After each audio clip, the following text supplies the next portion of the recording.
Bonjour à tous et à toutes. Merci à tous de votre présence ce matin à l'édition bilan de l'édition 2024 des Dialogues.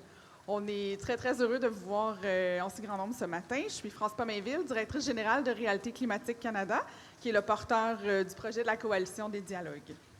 Avant toute chose, il est important de reconnaître où nous sommes, à Tiohtià:ke, communément connu sous le nom de Montréal, un territoire qui a longtemps servi de lieu de rencontre et d'échange entre les peuples autochtones, y compris les nations Haudenosaunee et Anishinabeg. Nous tenons à honorer, reconnaître et respecter ces nations à titre de gardiennes traditionnelles des terres et de l'eau sur lesquelles nous nous rejoignons aujourd'hui.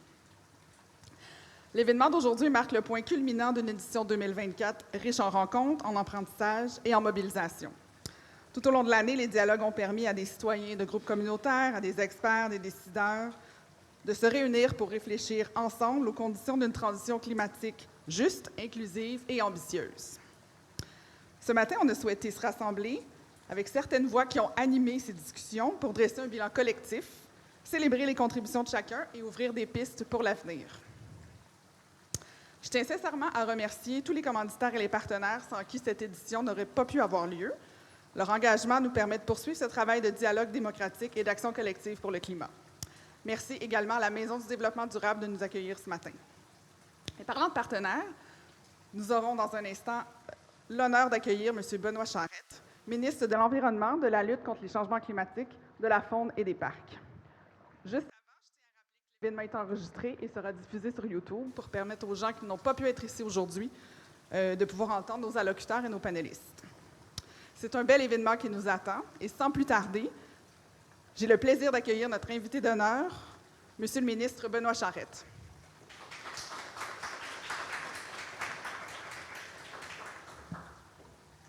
Je regardais la photo, peut-être 10 ans en moins, par contre, et possiblement quelques livres en plus ou en moins, ça je vous laisse juger. Écoutez, un réel plaisir d'être avec vous ce matin. J'espère que vous allez bien, Madame Pomainville. Merci du rôle que vous assumez. J'ai Mme Plaise aussi qui était avec nous tout à l'heure. Je ne sais pas si elle y est toujours. Voilà, merci. Un plaisir aussi de nous réunir ce matin. Écoutez, très, très simplement, on peut se le dire, hein, on vit une période trouble. Qui l'eût cru en quelques semaines, quelques mois à peine. Il y a beaucoup, beaucoup de consensus qui sont malheureusement, je vais le dire ainsi, remis en question. Et je vais me permettre une petite note personnelle. C'est aussi très ahurissant, et non pas d'une façon positive, mais négative, de voir comment quelques personnes sur cette planète peuvent changer la donne en aussi peu de temps. Cependant, le Québec demeure mobilisé.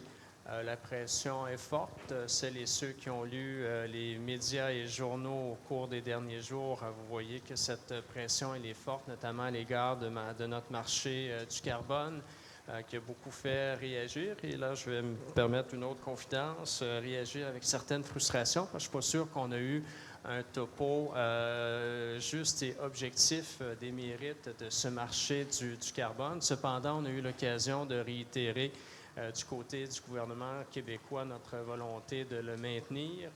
Le marché du carbone, ce n'est pas qu'un impact à la pompe, mais c'est surtout beaucoup, beaucoup d'initiatives qui nous permettent de lutter contre les changements climatiques, qui nous permettent aussi de s'adapter à ces changements climatiques.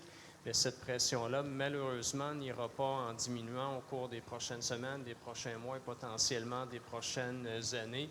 Donc, on a besoin de la société civile, on a besoin de vous pour justement rétablir certains faits ou maintenir un minimum de cohésion et de mobilisation. Et d'ailleurs, là, on est à faire en quelque sorte le bilan des rencontres 2024. Vous avez été nombreux, nombreuses à y participer, sans doute plusieurs d'entre vous. Plus de 1000 personnes, je regardais un petit peu les chiffres encore ce matin, autant pour le dialogue sur le climat que pour la biodiversité. Donc, c'est très encourageant et c'est nécessaire. Ça l'était, ça le sera encore davantage, on peut le penser, au cours des prochaines années. Et le gouvernement du Québec a toujours été soucieux d'encourager cette mobilisation-là. Je reconnais des visages que j'ai vus tantôt à des COP climat, tantôt à des COP biodiversité. Et c'est une participation de la société civile qui est rendue possible bien souvent justement par un appui financier du gouvernement du Québec. Et je vous rassure, s'il y avait des inquiétudes à ce niveau-là, on va poursuivre dans cette voie. D'ailleurs, dans les prochaines semaines, je n'ai malheureusement pas de date à vous confirmer, mais dans les prochaines semaines, on va publier ce que l'on appelle notre PMO, notre plan de mise en œuvre. On en sera à notre 5e version. Et encore une fois, on laissera une place importante à la participation et à la mobilisation de la société civile qui était nécessaire, et je le mentionnais, qu'il l'est encore davantage aujourd'hui. Ça vous a permis, dans certains cas, de participer à des COP climat, des COP biodiversité. Il y a d'ailleurs 2 appels à projets qui ont été lancés tout récemment. Un à travers un événement qui sera piloté par l'UICN. Ceux qui sont davantage, je ne serais pas intéressé parce qu'on peut être intéressé aux 2, mais davantage mobilisé sur les enjeux de biodiversité. Ça va être une rencontre très importante. Un appel à projet, naturellement, pour la prochaine COP. On en parlait il y a un instant avec quelques groupes. Ça s'en vient rapidement aussi. Mois de novembre, bien qu'on ne soit qu'en mai, c'est demain. Surtout qu'on n'a aucune idée. Là, je vous le dis en souriant, on n'a aucune idée comment ça va s'organiser. Et je dis on, autant gouvernement que société civile, le choix de la ville est à ce point problématique que le Brésil ne peut pas tenir une COP traditionnelle comme ils envisageaient de le faire. Donc, ce qui est en discussion actuellement, et moi-même, je ne sais pas quelle sera la réponse finale, vraisemblablement Belém pour ce qui est de l'équipe de négociation et vraisemblablement Rio, une ville plus importante pour ce qui est de la société civile. Donc, extrêmement particulier, pas forcément facilitant pour l'organisation de groupes comme les vôtres, pas davantage pour le gouvernement du Québec, parce qu'on fait partie aussi de la délégation canadienne sans faire partie de l'équipe de négociation comme telle. Bref, des petits enjeux logistiques, très, très certainement, pour ce qui est de cette prochaine COP au Brésil. Mais dans tous les cas, le Québec, comme les autres États fédérés, continueront de jouer un rôle. Hier, petite parenthèse, hier, on rencontrait la numéro 2 d'ONU Climat sur ces questions. Et elle nous réitérait ce que l'on dit depuis des années. Les États fédérés sont appelés à jouer un rôle de plus en plus important. Et ça, pour le Québec, c'est en partie une fleur qu'on nous fait parce qu'on nous demande de jouer un rôle encore plus actif, alors qu'on assure déjà des présidences ou des coprésidences de différentes instances, même au niveau des négociations. Et pourquoi c'est relativement simple? C'est qu'on s'est aperçu du côté de l'ONU, entre autres, que les États fédérés sont beaucoup plus stables dans leur position que les États nationaux eux-mêmes. Et là, je ne veux pas lancer de fleurs au gouvernement du Québec actuel. On a pris un chemin qui était en marche. Probablement qu'on a permis d'aller plus loin, comme le gouvernement précédent est allé plus loin que le gouvernement d'avant. Donc, une certaine continuité dans l'action climatique au Québec, quoique dans les derniers jours, puis je ne veux pas vous donner sur le terrain partisan, mais il y a des trucs que je lisais et que j'entendais à l'Assemblée nationale qui me surprenaient, mais de façon générale, il y a une stabilité dans l'action climatique au Québec et ce n'est pas uniquement au Québec que ça se vit. Californie, qui a un changement de gouverneur ou autre. Colombie-Britannique, qui a un changement de premier ministre ou de première ministre. Il y a une certaine stabilité. État de Washington aussi.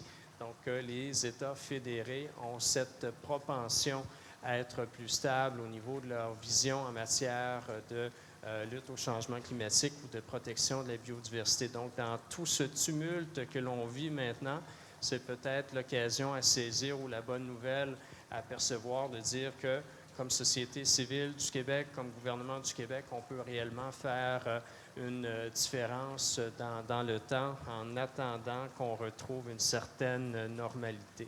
Donc, je vous invite très, très fortement à participer à ces appels à projets. Je vais souhaiter vous voir, que ce soit à la COP ou encore à des événements sur la biodiversité. En fait, je parlais de la COP au Brésil que d'autres événements en matière de biodiversité.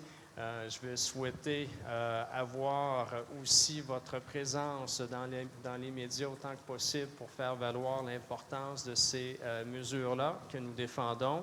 Vous avez sans doute suivi le plan nature qui a été présenté là aussi au cours de la dernière année avec un objectif très, très ambitieux, 30 de protection du territoire d'ici 2030. Le gouvernement du Québec seul ne peut pas y parvenir. C'est une autre invitation à la société civile à jouer un rôle actif à ce niveau-là. Donc, période de trouble, oui, mais belle occasion de mobilisation.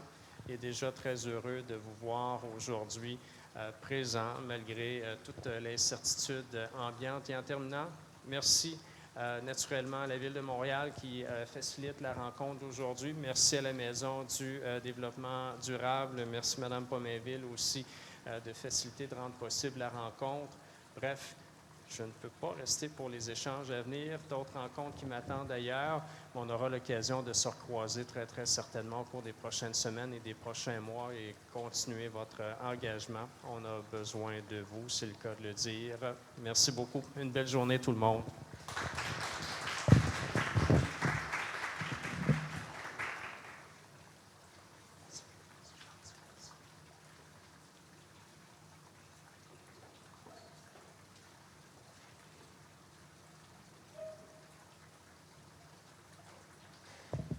Donc, merci beaucoup, évidemment, à Monsieur le ministre pour ce beau discours et pour sa présence ce matin, d'une part, mais aussi pour la généreuse contribution du ministère de l'Environnement, de la lutte contre les changements climatiques, de la faune et des parcs à la 2e édition des Dialogues pour la biodiversité qui s'est déroulée en octobre dernier. Mon nom est Agathe Plaise. J'ai eu le privilège de coordonner la 4e édition des Dialogues pour le climat ainsi que la 2e édition des Dialogues pour la biodiversité, il y a quelques mois déjà. Je tiens à vous remercier, chers participants et participantes, d'être avec nous en ce vendredi matin pluvieux, afin de célébrer une autre belle année des dialogues. En 2024, nous avons relevé le défi d'organiser les dialogues non seulement pour le climat, mais aussi pour la biodiversité. Avec plus de 35 événements, dont 25 pour le climat, nous avons encore une fois su rassembler la société civile québécoise et francophone afin de démocratiser les processus de décision et négociation climatique comme les conférences des parties.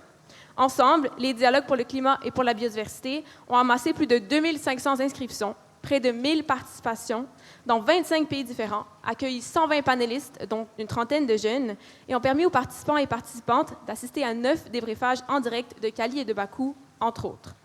Bien sûr, ces statistiques ne seraient pas possibles sans vous, chers participants, chères participantes, et démontrent encore et toujours le besoin d'avoir des espaces tels que les dialogues. Des espaces gratuits et accessibles où la société civile québécoise et francophone peut non seulement suivre, mais même accéder à ces négociations climatiques de haut niveau, que ce soit via les débriefages avec nos panélistes sur le terrain qui nous informent des dernières nouvelles des négociations, ou alors avec notre formation Pré-COP qui outille et prépare les membres de la société civile à leur participation à cette grande conférence annuelle, ou encore grâce à nos webinaires qui abordent tout enjeu lié au climat et à la biodiversité, de la gouvernance énergétique à la voix des jeunes, en passant par la finance climatique. Aujourd'hui, nous célébrons les dialogues pour ce qu'ils sont et pour ce qu'ils permettent, le dialogue entre membres de la société civile, du gouvernement, du secteur privé, des organisations qui représentent les jeunes, les femmes et les premiers peuples. Entre experts et amateurs, ce qui nous réunit encore et toujours, c'est le dialogue. Et quoi de mieux pour le dialogue que de passer à la portion panel de la matinée? Nous vous avons préparé une belle brochette de panélistes afin de faire le point sur l'action climatique dans le contexte actuel, à mi-chemin entre la COP29 et la COP30. Pour animer notre panel, j'ai le plaisir de vous présenter Andréane Brazeau, analyste principale des politiques Québec à la Fondation David Suzuki.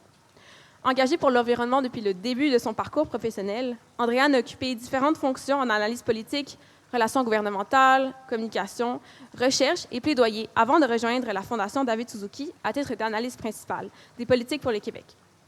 Elle a notamment œuvré pour Équiterre, la chaire UNESCO en prévention de la radicalisation et de l'extrémisme violent, Environnement Jeunesse, le Réseau québécois des groupes écologistes et les jeunes diplomates du Canada, en plus d'avoir participé aux 6 dernières conférences des parties sur le climat de la COP24 à la COP29. Elle est chargée de cours en négociation climatique internationale et en politique environnementale à l'École de politique appliquée et au Centre universitaire de formation en environnement et développement durable de l'Université de Sherbrooke. Andréane est aussi détentrice d'une maîtrise en études politiques appliquées et d'un diplôme d'études supérieures spécialisées en gestion de l'environnement de l'Université de Sherbrooke, ainsi que d'un baccalauréat en études internationales à l'Université de Montréal. Donc, bienvenue, Andréane, et merci d'être avec nous ce matin. Donc, je laisse Andréane prendre le relais pour notre panel, et bon panel à tous et à toutes. Merci beaucoup, Agathe, pour la très généreuse introduction. Bravo pour l'organisation de la journée aussi. Je suis très contente d'être avec vous aujourd'hui. Donc, sans plus tarder, je vais inviter notre belle brochette de panélistes. Donc, je commence avec Marie-Josée Béliveau, qui est ethnogéographe, écologiste et écoféministe. Elle a œuvré comme journaliste avant de s'impliquer dans les luttes environnementales et pour la défense des droits autochtones. Elle a aussi travaillé en Amérique latine auprès de différents mouvements sociaux, ainsi qu'au Canada pour dénoncer les impacts des industries pétrolières et minières. En 2018, elle a traversé l'Amazonie sur 5000 km pour aller à la rencontre des protecteurs et protectrices de la forêt, accompagnée du cinéaste Santiago Bertolino qui a filmé son aventure. Le documentaire Amazonie à la rencontre des gardiens et gardiennes de l'Amazonie, sorti en septembre 2025, retrace son voyage et ses rencontres avec les personnes qui protègent la forêt. Elle fait partie des activistes ayant bloqué le site pétrolier de Valero dans l'est de Montréal le 19 octobre 2022 et qui ont fait une défense de nécessité climatique devant la Cour municipale de Montréal. Elle enseigne la géographie au Cégep et poursuit son doctorat sur les gardiens et gardiennes de l'Amazonie et elle va accompagner la délégation du Québec à Belém en 2025. En fait, elle va accompagner la délégation qui est formée de 12 étudiants et étudiantes du collégial. J'invite maintenant notre deuxième panéliste, Adam Sommerfeld, qui s'occupe des communications pour Réalité climatique Canada. Très contente de l'avoir avec nous ce matin. Donc, il occupe ce poste depuis 2022 et il siège actuellement au comité de validation de la communauté de pratique en communication climatique, la ComClimat pour les intimes. Donc, fort d'une expérience de plus de 15 ans dans 3 pays et en 3 langues au sein d'organismes à vocation sociale, Adam a su contribuer à la mise en œuvre et à l'élaboration de stratégies de communication et design dans les secteurs de la culture, du journalisme, de la politique et de la philanthropie, notamment au Globe and Mail, c'est pas peu dire, au Conservatoire de Paris et à la Fondation McConnell. Il a été militant politique pendant plusieurs années à titre de candidat porte-parole et président d'associations de circonscription. Sa formation et son parcours en design l'ont poussé à faire de la démocratie participative un axe transversal de son engagement. Prochaine panéliste, Angie Herrera. Elle étudie en sciences humaines dans le profil psychologie au collège UNSIC. Elle est membre de la délégation de Cégep allant à la COP 30 en novembre prochain. Originaire de la Colombie et d'une région très près de l'Amazonie, elle vit au Québec depuis 14 ans. Donc, bienvenue Angie. Elle s'intéresse aux interactions sociales, en plus d'être une personne très tournée vers l'écoute et la communication. Donc, elle compte poursuivre ses études en gestion des ressources humaines. Donc, elle est ouverte d'esprit et elle souhaite faire avancer les droits des femmes et la justice sociale. Donc, bienvenue, Angie. Et on termine avec Flavien Filteau, qui est âgé de 20 ans. Donc, c'est un étudiant en sciences humaines au Collège UNSIC et il compte étudier le droit à l'université. Il est sportif depuis l'âge de 4 ans, a grandi en Estrie et au cours des dernières années, il a développé un intérêt envers l'action environnementale. Il cherche à limiter les impacts des crises du climat et de la biodiversité sur les différentes classes sociales. Donc, bienvenue à vous 4.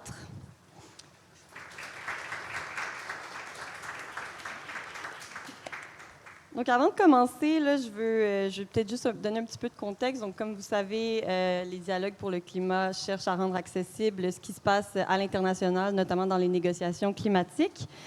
Et en fait, on est à la mi-parcours entre la COP 29 et la COP 30.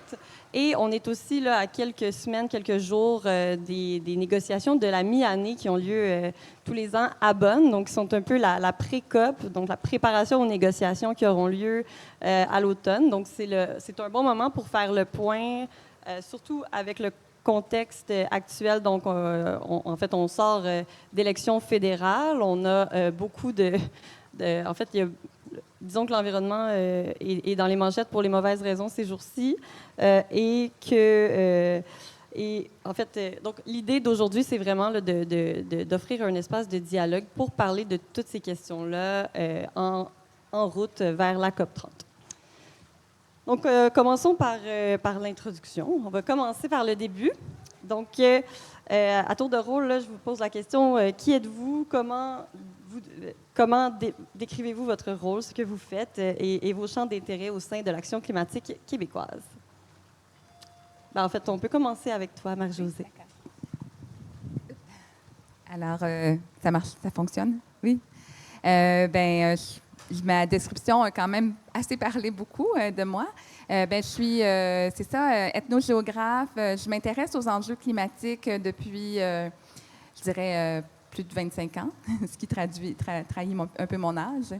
Et je suis, en fait, j'ai étudié en géographie, en anthropologie, mais ce qui a mené beaucoup de mes études et de mes actions, c'est vraiment la question de la protection de l'environnement, autant le climat que la biodiversité. Je m'intéresse beaucoup aux deux, mais en particulier aussi dans ce que les peuples sur notre planète vivent par rapport à ces bouleversements-là. Et je me suis surtout concentrée sur... en fait, j'ai fait une grosse partie de mes études en Amérique latine. Je me suis beaucoup intéressée aux impacts que les changements climatiques ont chez les Premières Nations d'Amérique latine et aussi sur des activités extractives qui détruisent des territoires autochtones. En Amérique latine aussi, en Amérique du Nord, je m'intéresse quand même à ça ici aussi. Mais c'est ça, donc c'est quelque chose qui m'a vraiment beaucoup guidée. C'est pour ça d'ailleurs que j'ai fait le projet de traverser l'Amazonie. C'était un rêve que j'avais depuis très, très longtemps. Donc, le projet, c'était de traverser l'Amazonie, rencontrer dans tout ce trajet-là qui a duré 3 mois, des gardiens et des gardiennes de la forêt, voir qu'est-ce qu'ils mettent de l'avant comme alternative face à ce qu'ils vivent justement sur les enjeux environnementaux, sur la perte de territoire. Donc, si jamais vous voulez voir le film, là, c'est un documentaire distribué par les films du 3 mars, dont Santiago Bertolino est le réalisateur. Je pense que c'est quand même un beau film. C'est surtout un film sur la forêt, sur l'Amazonie, sur les peuples autochtones. Et puis, c'est ça, j'ai fait quand même des choses assez variées. Je suis présentement enseignante au Collège Antique en géographie. J'aime particulièrement enseigner la géographie qui touche aux aspects environnementaux, géopolitique aussi, je m'intéresse beaucoup à ça. Puis j'ai donc 2 de mes étudiants qui viennent avec nous à la COP30. Et donc, il y en a 12 en tout qui viennent avec nous. Puis... alors, il y en a 2 aujourd'hui qui vont prendre la parole. Donc, je suis particulièrement contente. Si vous me voyez avec un gros sourire aujourd'hui, c'est vraiment à cause de ces jeunes-là qui je sais pas, je trouve ça tellement motivant de les voir s'intéresser à ces enjeux-là, vivre ce genre d'aventure-là aussi, de voir comment ça se passe, à la fois des négociations internationales sur les enjeux climatiques, mais aussi sur comment la société civile se mobilise face à ça. Alors, on va aller notamment participer au Sommet des peuples. Là, je vois, selon M. Charette qui a parlé tout à l'heure, qu'il va y avoir des enjeux logistiques. Là, je pense qu'il va falloir qu'on parle de ça. Mais bon, alors, ça va être vraiment une belle aventure. Puis pour finir, bien, c'est ça, j'ai participé aussi au blocage d'un terminal pétrolier. Alors, ça aussi, c'était une aventure. Mes étudiants, je pense qu'ils n'étaient pas tellement au courant. Mais ils vont apprendre des choses sur moi. On dévoile les grands secrets aujourd'hui. Oui, c'est ça. Voilà. Donc, ça clôt un peu ce que je voulais dire. Merci. Adam, de ton côté. C'est bon. Allô, vous m'entendez? Oui. Oui, pardon. Donc, mon parcours touche un petit peu au design, aux arts plastiques, beaucoup à la communication. Comme Andréane a mentionné, j'ai surtout travaillé dans des milieux à vocation sociale. Mais ça a commencé assez jeune, mon intérêt pour des questions écologiques et pour le militantisme politique à l'époque. Au point que lorsque j'avais 18 ans et j'allais voter pour la première fois dans les élections, c'était en l'an 2000. Donc on parlait un petit peu moins de climat et de questions écologiques à cette époque-là. Mais j'ai décidé de me lancer en politique, de me présenter comme candidat parce que je trouvais que les partis étaient un peu plates quand c'était question de l'environnement. C'était sous la bannière du Parti vert à cette époque-là, qui était comme presque non existant et complètement un parti bénévole à cette époque-là. Ça demeure quand même très petit encore aujourd'hui, mais et depuis, j'ai comme eu la chance de vivre un peu dans différents pays, puis de voir évoluer la question et de voir la question du climat et des questions environnementales vraiment être appropriées par un peu presque tous les partis, disons. Et ce qui est très encourageant. En même temps, ça a alimenté une sorte de cynisme un peu en moi vers la démocratie électoraliste, disons. Et ce qui m'a poussé à m'intéresser beaucoup à comment élargir un peu le champ des possibles démocratiques, disons, et de vouloir un peu intégrer ça de façon plus transversale dans mon travail, que ce soit dans le milieu culturel ou bien pour des ONG qui soutiennent l'inclusion de nouveaux arrivants ou maintenant pour le climat et l'environnement dans mon travail avec Reality Climatique Canada.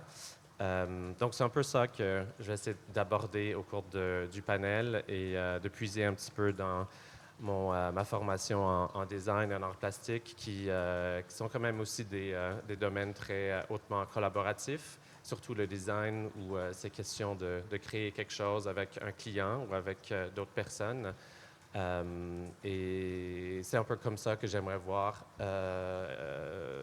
évoluer un peu la démocratie vers une participation plus directe, plus profonde, plus élaborée lorsqu'il est question de décider de nos politiques publiques. Merci beaucoup. Donc, de votre côté, vous pouvez vous présenter puis nous dire vos champs d'intérêt en environnement. OK, donc moi, c'est Angie. Je suis actuellement étudiante au Collège Antique en sciences humaines, profil psychologie. Donc, un petit peu, mon parcours, il est quand même court. Je suis originaire de Colombie. Dans ma vie, au courant de ma vie, j'ai surtout vécu beaucoup d'inégalités, surtout quand on a immigré. On a un parcours un petit peu plus compliqué, si on peut le dire, mais j'ai toujours eu comme cette quête de défendre surtout la place des femmes, qui est des fois mise de côté. Donc, j'avais beaucoup d'intérêt, mais je ne connaissais pas ni les moyens, ni la façon de m'exprimer. Mais quand je suis arrivée au collège, en tout cas, tous mes cours m'ont vraiment donné ce sentiment de « t'as une opportunité ». Donc, je me suis dit, je vais la prendre. Donc, je pourrais me considérer comme une jeune activiste. Je viens de commencer dans ce monde. J'ai tout de suite commencé à m'intéresser surtout pour la vie animale. Puis en cherchant plus pour la défense des animaux, j'ai découvert que le grand enjeu, c'est surtout l'écologie, l'environnement. Et donc, je commence lentement à faire mes recherches. Je veux officiellement faire partie. Je veux m'impliquer davantage. Donc, quand il y avait le projet de l'Amazonie, j'ai tout de suite dit, je vais y aller, je veux comprendre. Et éventuellement, je veux vraiment faire pression politiquement parce qu'à la fin de la journée, c'est une question de politique. Donc, c'est pas mal ça, mon parcours. Bien d'accord que tout est politique. Bonjour tout le monde. Moi, c'est Flavien. Mon résumé était quand même très bon, là. Je suis originaire de Sherbrooke, en Estrie. Je suis étudiant au Collège Antique. Puis, je dirais qu'au niveau écologique, j'ai eu plutôt un réveil ou un intérêt qui s'est développé il y a quelques années, je dirais depuis mon entrée au cégep. Mais avant ça, je n'étais pas tant conscient des problèmes écologiques. Donc, je suis plus là pour porter la voix de la jeunesse puis essayer de changer les choses. Bien, merci. Et ça nous rappelle l'importance des cégeps. Mais allons-y avec une première question de fond, disons. Donc, Marie-Josée, tu es allée en Amazonie, donc tu connais un peu, tu as pu voir sur le terrain les dynamiques. On sait que les COP sont parfois controversées, il y a beaucoup de choses qui se disent, elles sont critiquées de part et d'autre. Donc, c'est quoi le ressenti du côté des gardiens et des gardiennes de la forêt et des communautés locales de manière générale? Bon, c'est sûr que c'est assez global, là, ma réponse, là, parce que l'Amazonie est très, très variée, 9 pays, territoires. Ceci dit, si on se concentre un peu plus du côté brésilien, parce que ça va quand même se passer au Brésil, la COP, quand, vous savez que Lula est revenu au pouvoir après Bolsonaro. Bolsonaro, c'était un gouvernement qui avait particulièrement créé des, comment je pourrais dire, détruit des protections environnementales et des protections de territoires autochtones. Donc, il avait fragilisé, en fait, plusieurs aspects là, de la forêt, autant au niveau des gardiens de la forêt que les territoires de ces peuples-là.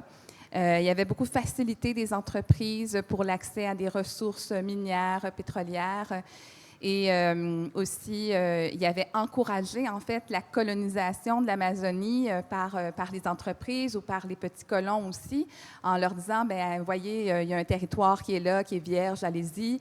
Puis en disant, bien, il faut, en fait, développer les Autochtones. Alors, tu sais, vraiment une autre vision, une vision qui a imposé, en fait, sur ces peuples-là, autochtones de l'Amazonie, qui se sont sentis très dépourvus pendant ce gouvernement-là. Et puis, on a eu une élection il y a à peu près, je crois, 2 ans et demi, où Lula a repris le pouvoir. Je pense que ça fait presque 3 ans, même maintenant. Lula a repris le pouvoir. Son gouvernement n'est pas parfait non plus au niveau environnemental, mais depuis qu'il a repris le pouvoir, il a voulu montrer qu'il prenait la question au sérieux, notamment en créant, en fait, en appelant à avoir la COP 30 en Amazonie. C'est une des premières choses qu'il a dit. Il a dit « Je veux qu'on aille la COP 30 en Amazonie en 2025 ». Et quand il a dit ça, les peuples autochtones en Amazonie ont senti l'appel, je dirais. Ils ont tout de suite entendu ça. Hein. Ils suivent quand même ces négociations internationales. Hein. Les grandes organisations autochtones comme la COIAB, la coordination des organisations autochtones du bassin amazonien brésilien, ou encore la COICA, qui est celle qui est un peu celle qui chapeaute l'ensemble des pays et territoires de l'Amazonie. Donc, ils ont senti ça. Ils ont entendu cet appel-là, puis ils ont déjà commencé à s'organiser. Donc, ça fait déjà 2 ans et demi qu'ils sont dans cette organisation-là. Alors, je crois qu'ils vont arriver assez nombreux face à la COP. Donc là, tout à l'heure, quand on parlait qu'il y allait avoir la société civile à Rio et la COP comme telle, plus négociations à Belém, c'est plusieurs milliers de kilomètres entre les deux. Alors, moi, ça me fait un souci un peu. Quand j'entends ça, j'espère que la société civile va avoir l'espace qu'elle nécessite. Et je me demande bien où les peuples autochtones, face à ça, vont se retrouver, dans quel espace. Eux, c'est beaucoup plus facile, là, les peuples de l'Amazonie, d'aller à Belém que d'aller à Rio, vous pouvez imaginer. Hein? Alors, parce qu'ils ont l'habitude de se déplacer sur le fleuve, c'est des très grandes distances, mais ils ont beaucoup plus cette habitude-là. Alors, ça sera vraiment à surveiller comment, d'ici novembre, tout ça va se mettre en place. On comprend qu'il y a des enjeux logistiques. Belém, ce n'est pas une si grande ville que ça. Hein? Donc, nous-mêmes, moi, je vais justement en juin là, pour organiser notre séjour. Donc, je vais à Belém. J'espère que c'est là qu'on sera. Parce qu'en en fait, les logements ont monté, les prix, c'est vraiment, il y a énormément de spéculation. Peut-être que vous en avez entendu parler.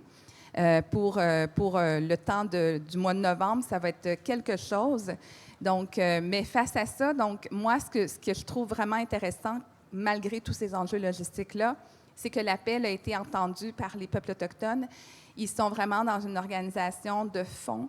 Et ça fait partie, cette organisation-là, de leur processus organisatif qu'ils font depuis plusieurs années, puis qui se renforcent. Moi, c'est ce que j'ai observé beaucoup là, quand j'ai fait la traversée de l'Amazonie, puis dans les liens que je maintiens avec les communautés là-bas, c'est qu'ils sont vraiment actuellement dans un processus organisatif très, très grand pour la protection de l'Amazonie, mais d'une manière non seulement locale, mais de plus en plus en lien entre les communautés à travers l'Amazonie, à travers ces grandes organisations-là dont j'ai nommé.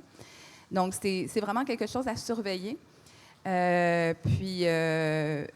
Aussi, peut-être mentionner qu'une autre annonce que Lula a fait, ou un autre changement qu'il a fait, c'est qu'il a mis sur pied un ministère des peuples autochtones.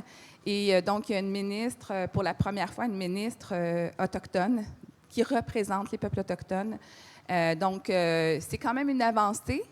C'est à surveiller. Est-ce qu'elle a vraiment sa parole et tout ça? Mais pour l'instant, elle est très, très appuyée par les peuples autochtones. Elle est très suivie. Donc, ça aussi, c'est à suivre. Alors, au niveau politique, il y a quand même des changements qui se font au Brésil aussi à ce niveau-là. Merci. Je pense que ça met très bien la table par rapport au contexte de la COP 30. J'ai oublié de le mentionner au début, mais je vous invite vraiment à poser vos questions tout au long de l'événement, là. Donc, si vous levez la main, on va prendre les questions en cours de route pour que ce soit... Là, ça a l'air bien formel, là, mais on est par là. Fait que n'hésitez pas à lever la main là, si vous avez des questions avant la période de questions. Il y a quelques minutes à la fin. Mais poursuivons. Donc... du côté de la délégation de Cégep, en fait, comment vous entrevoyez ce séjour-là à la COP? C'est des grands événements, il y a énormément de gens, ils se prennent des grandes décisions qui ont de l'impact partout dans le monde. Donc, comment vous envisagez ça? Comment pensez-vous que votre voix va être reçue?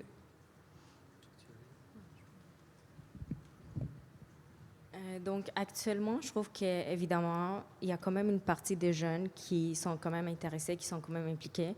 Malheureusement, je trouve que la voix n'a pas son poids politique. Donc, malgré si on se manifeste, si on s'implique, au niveau décisionnel, on n'a pas sa place. Donc, il y a comme un reculement. Mais je pense que, de mon point de vue, l'important, c'est fait la pression. Donc, plus sur le temps qu'on est constant, qu'on s'implique, je pense qu'éventuellement, ça va donner des fruits, mais pour l'instant, je trouve qu'évidemment, on n'a pas encore notre poids qu'on méritait, mais je suis plus dans l'optique optimale dès qu'on va réussir. Mais c'est sûr que ça prend vraiment de l'engagement. De mon côté aussi, dès que je commence à avoir le plus de connaissances, j'essaie d'en partager sans projeter cet harcèlement vers les gens, soyez écologistes, parce que je trouve que cette vision-là va faire reculer les jeunes au lieu de les intégrer. Donc, je vais commencer par... Si je veux que quelqu'un suive mon mouvement, il va falloir que je fasse par l'exemple. Donc, je commence à changer mes méthodes de vie, ma méthode de consommation. Donc, tout ce genre de choses, c'est ce que moi, je trouve qui est important. Puis pour la COP, moi, je trouve que c'est une opportunité géniale pour moi, puis pour, tu sais, quand je partage avec les gens, qu'est-ce que je fais, on a beaucoup d'organisations pour planifier ce voyage, mais aussi la connaissance, puis les rencontres des gens qu'on va faire, je trouve que c'est vraiment comme une bonne expérience pour moi. Ouais, ben, juste pour rajouter, là, c'est très similaire là, au niveau de... Plus au rapport de la COP 30, je pense que c'est nous deux, c'est notre première expérience au niveau d'événements en lien avec l'écologie. Donc, moi, je vais plus être là à titre d'observateur, de voir comment c'est rassembleur, comment on peut changer les choses. Donc, c'est vraiment ça, le plus observé, ça va être ça notre objectif. Bien, c'est super. Faut commencer quelque part, puis c'est sûr que c'est des espaces intimidants. Donc, je suis sûre que ça va être très formateur. Adam, de ton côté, ben, j'aimerais t'entendre par rapport à la place de la société civile et aussi ben, de la population, au final, qui est souvent représentée par la société civile. Donc, non seulement dans les espaces de négociation, mais aussi à l'échelle nationale, à l'échelle plus locale. Donc, comment c'est quoi les leviers, selon toi, pour venir augmenter le poids et la voix de la société civile? Ben moi, j'aime ça commencer toujours par ramener ça plus à une échelle plus locale, parce que c'est vrai que ces exercices de diplomatie climatique peuvent sembler quand même relativement complexes et difficiles à aborder, finalement, pour la plupart des gens. Même, tu sais, entre nous, gens de la société civile, ça peut amener plein de questions aussi sur la complexité de comment... Genre même le fait d'être là en personne, on se heurte déjà à des barrières logistiques. C'est impossible, évidemment, d'avoir une sorte de délégation représentative de genre toute la planète en un lieu, même s'il y a des gens qui ont déjà tenté. Mais c'est ça, même ces engagements qui sont pris quand même dans ces espaces-là, doivent être mises en œuvre quand même à une échelle locale, un peu partout, dans tous les pays, dans toutes les villes, dans toutes les régions du monde. Et c'est là où je pense que c'est plus intéressant de parler de cet aspect-là. Comme la Fédération canadienne des municipalités a estimé qu'à peu près les villes ou les municipalités ont une influence sur à peu près 50% des émissions à gaz à effet de serre. Ça, c'est quand même énorme.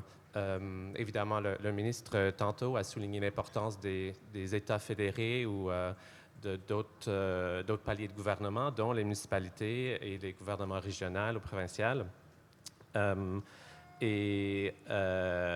Donc, ça a une implication dans cet espace onusien, peut aussi passer par une implication à l'échelle locale même. Il y a aussi des réseaux de maires. Je pense à l'organisation C40, dont notre mairesse actuelle est membre, et des maires de très grandes villes dans le monde font aussi beaucoup de progrès sur des questions en lien avec le climat et l'adaptation et l'environnement. Ceci étant dit, je dirais que, comme je mentionnais dans mon introduction, c'est aussi un moment où on a vu quand même pas mal de polarisation lors des dernières élections fédérales, notamment, d'essayer d'élargir un peu le champ des possibles démocratiques et de considérer au Canada l'idée d'organiser une assemblée citoyenne, par exemple, où des gens tirés au sort ont la chance de réfléchir sur ce genre de questions. Dans plusieurs pays européens et en Amérique du Sud, notamment, se sont déjà prêtés à cet exercice-là. Et on voit que des gens issus du monsieur, madame, tout le monde sont tout aussi capables, lorsqu'on a un peu de soutien en termes de pouvoir s'informer. En fait, une assemblée citoyenne, c'est super intéressant pour moi parce que c'est un peu une sorte de microcosme d'une élection, sauf sans la partisanerie, sans les slogans réducteurs, sans tous ces aléas du processus d'une campagne électorale qui viennent un peu brouiller un peu quels sont les enjeux exactement et qui réduisent un peu le geste démocratique à un vote pour une personne. Et qui permettent de s'informer, de délibérer entre pairs et de finalement formuler aussi des recommandations et de vraiment considérer les avantages et les contreparties de différentes pistes politiques qui se présentent. Et ce genre de dialogue est très difficile de faire dans un contexte électoral, je trouve. Donc, ce serait comme un outil intéressant à explorer dans notre contexte pour impliquer les gens plus sur des questions précises, même quels seraient les engagements du Canada lors d'une COP, par exemple, ou comment réimaginer certains aspects de notre économie pour réussir la carboneutralité. Ou, en tout cas, il y a plein de questions super intéressantes où un apport citoyen pourrait peut-être ouvrir des voies politiques. Petite question.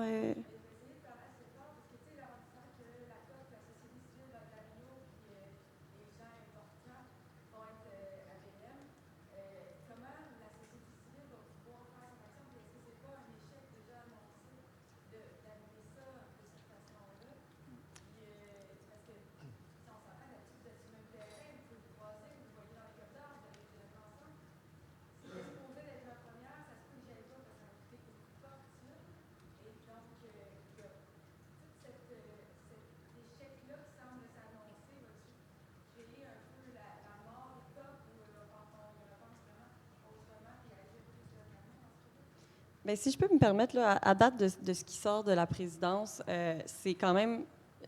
Ils veulent pas que ce soit un échec comme ça.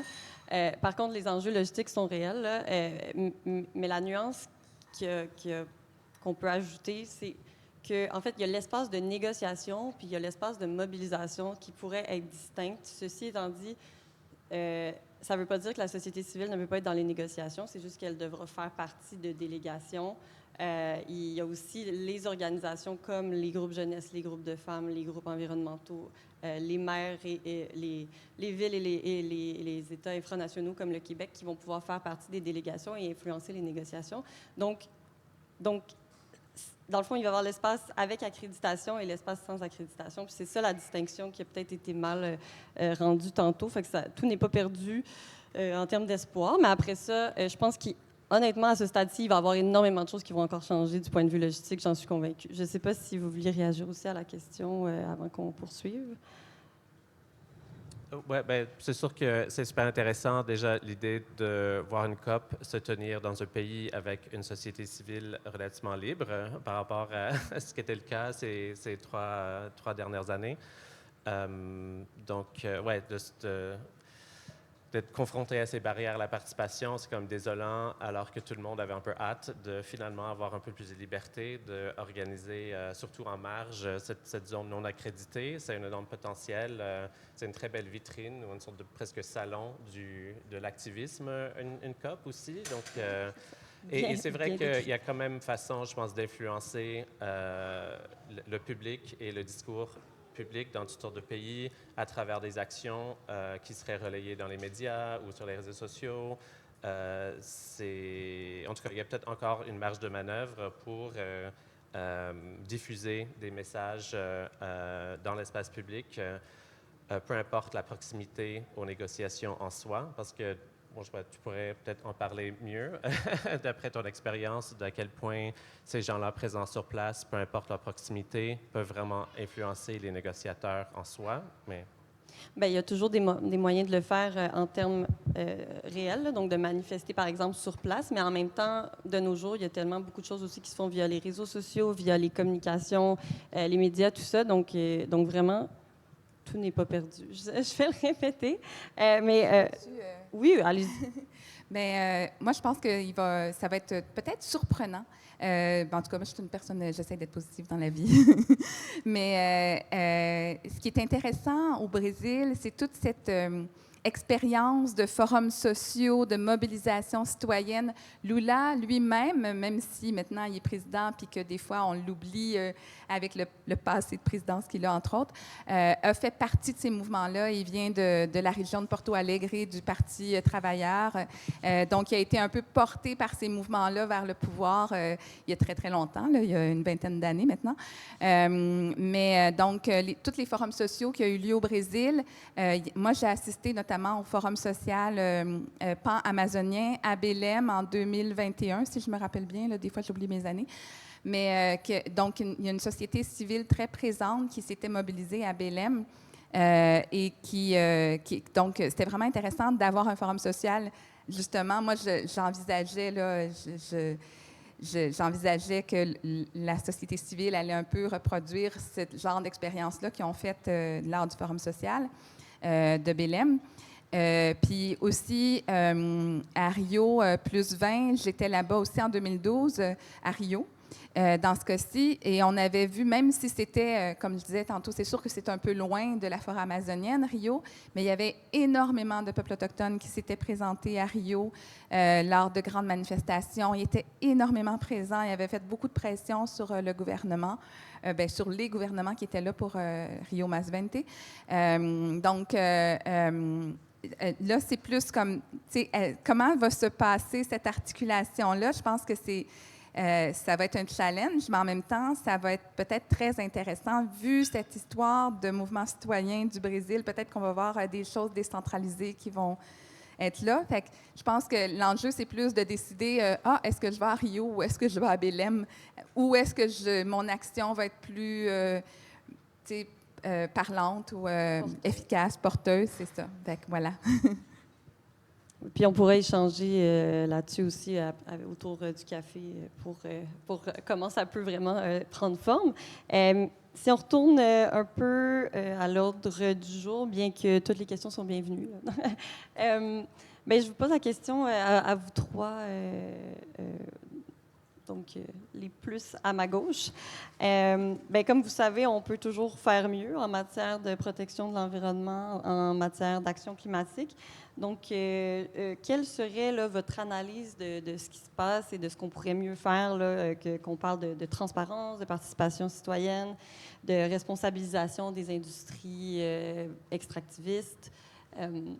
Donc, vos commentaires généraux sur la situation et ce qu'on peut faire pour l'améliorer. Super. Ben, je peux commencer, mais à moins que... Vas-y. Je vais rajouter.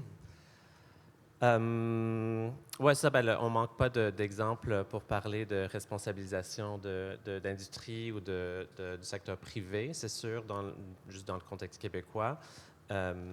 C'est sûr que je pense, quand je pense à comme innover ou élargir, renforcer la démocratie, ça passe aussi par la démocratisation de l'économie. J'étais au sommet de l'économie sociale la semaine dernière et c'est vrai que là, de voir un peu cette intersection entre activités économiques, et c'est quand même des organisations privées qui portent ça, mais qui sont gouvernées autrement, donc leurs décisions sont prises pas tout simplement selon une obligation fiduciaire de maximiser le profit, mais aussi avec prendre en compte l'effet social de l'implantation d'une certaine activité ou d'un service, etc. Et que de réformer l'économie, je pense, de cette façon-là et de changer un peu les modes de gouvernance. Puisque je travaille en communication, la question de désinformation est souvent... en tout cas, c'est sur le lèvre un peu de tout le monde ces derniers temps, et c'est difficile de fédérer un discours public autour de quelque chose lorsqu'on ne sait même pas c'est quoi la vérité. Et je me pose souvent la question, genre, mais mettons que Meta, Facebook, Instagram et compagnie étaient une coopérative, peut-être que leurs algorithmes seraient programmés autrement que pour nous envoyer plein de contenus sensationnels tout le temps parce qu'ils veulent qu'on clique et ils veulent maximiser aussi leur recette publicitaire. Et même nous, on se sent un peu comme coincé dans ce système-là où on a besoin de publicité Facebook pour promouvoir notre propre événement. On l'a peut-être pas fait aujourd'hui pour celle-ci, mais genre, ça arrive souvent de devoir faire ça. Bon, je pense qu'il y a comme beaucoup une énorme possibilité pour changer un peu les modes de gouvernance, pas seulement pour le secteur public, mais aussi pour de différents secteurs de l'économie.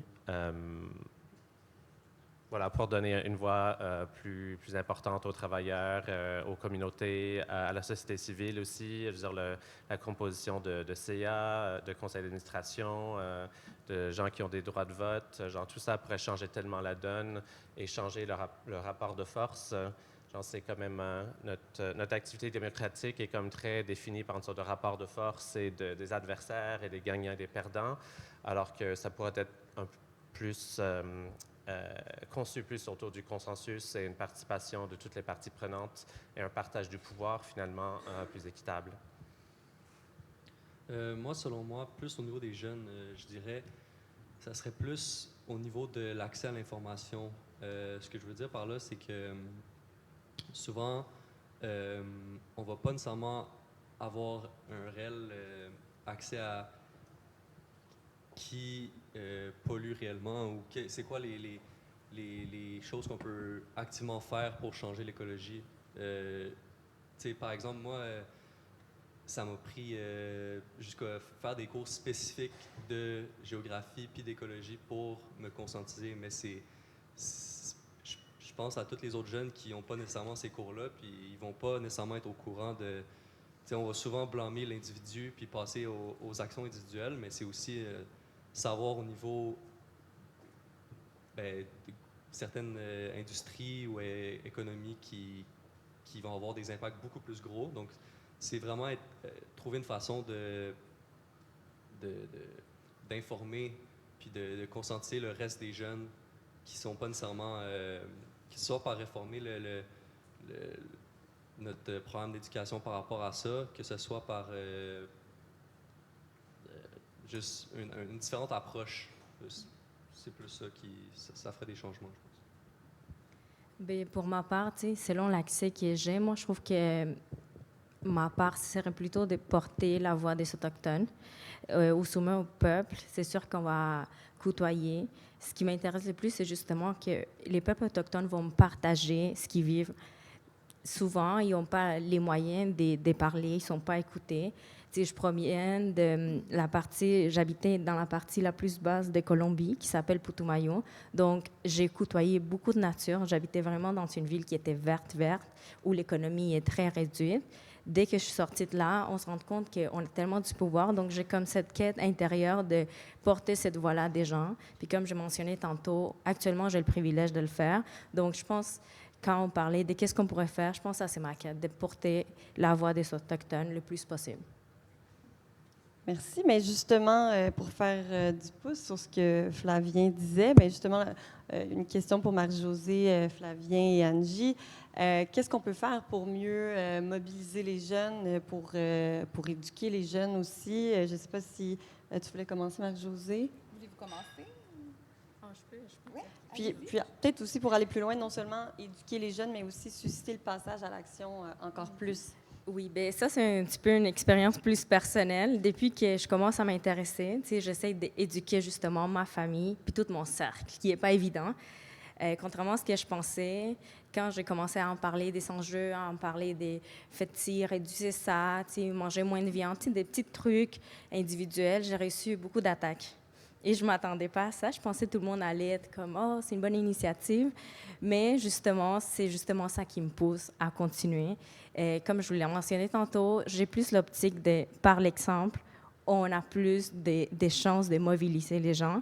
C'est justement ça, en voyant mes profs, en voyant d'autres gens qui font des changements, c'est là que je me suis intéressée. Et ce n'est pas nécessairement parce que des gens venaient me dire « ce que tu fais est mal, ce que tu fais, et tu vas à l'encontre ». C'est vraiment plus de voir cette ouverture d'esprit qui m'a attirée à faire des changements.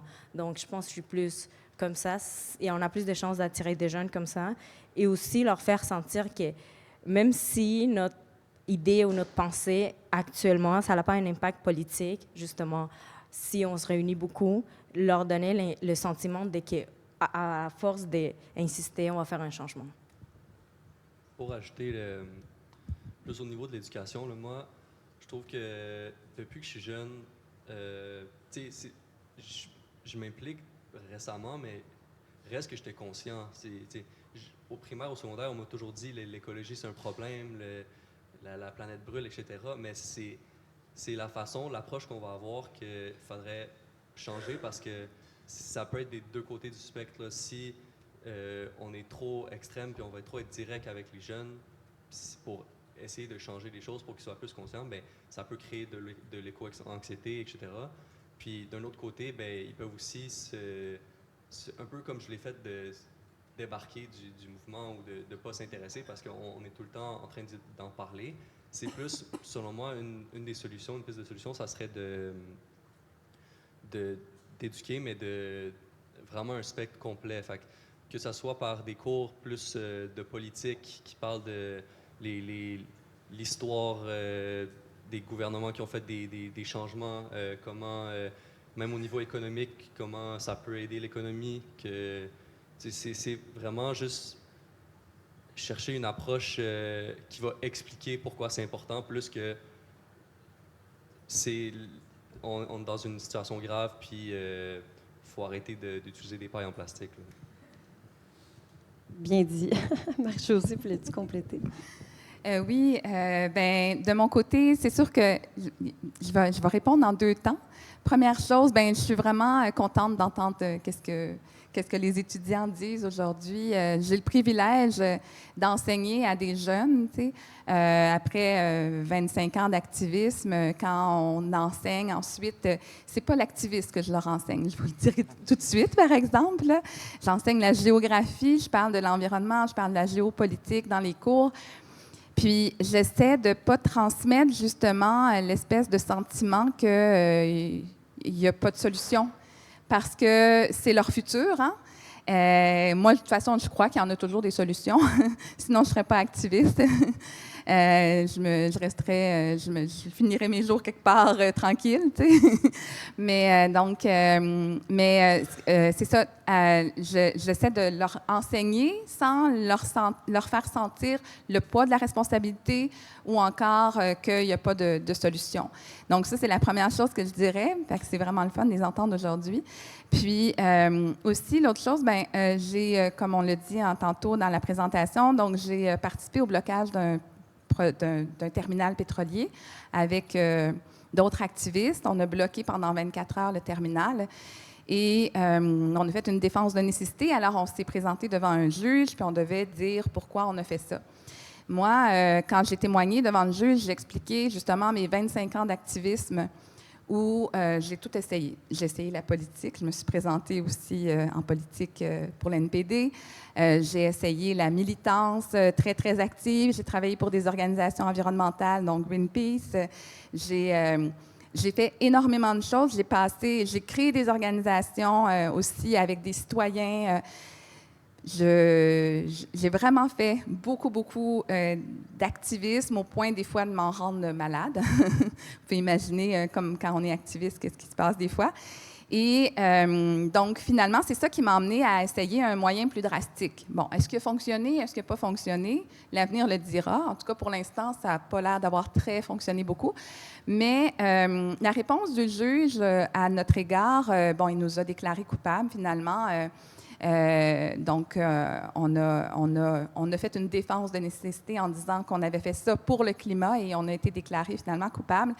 Et dans sa réponse, il nous disait, peut-être que vous n'avez pas compris que les citoyens, finalement, ils veulent continuer business as usual. Fait que c'est la démocratie et si les citoyens veulent continuer à brûler des énergies fossiles, c'est comme ça que ça se passe. Alors, quand tu reçois cette réponse-là, puis que tu as tout essayé, dans le passé, j'étais aussi journaliste, tu te dis, mais qu'est-ce que ça va prendre?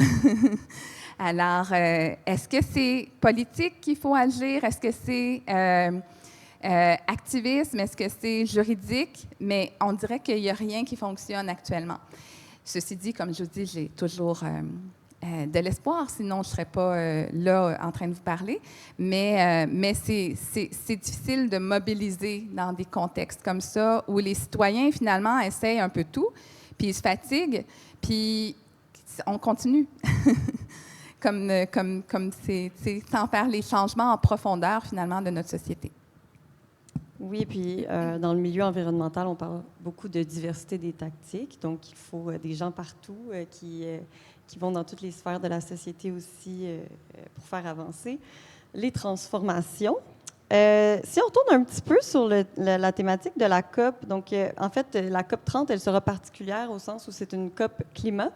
Mais en fait, avant d'aller là-dedans, on va prendre une question. On aime les questions.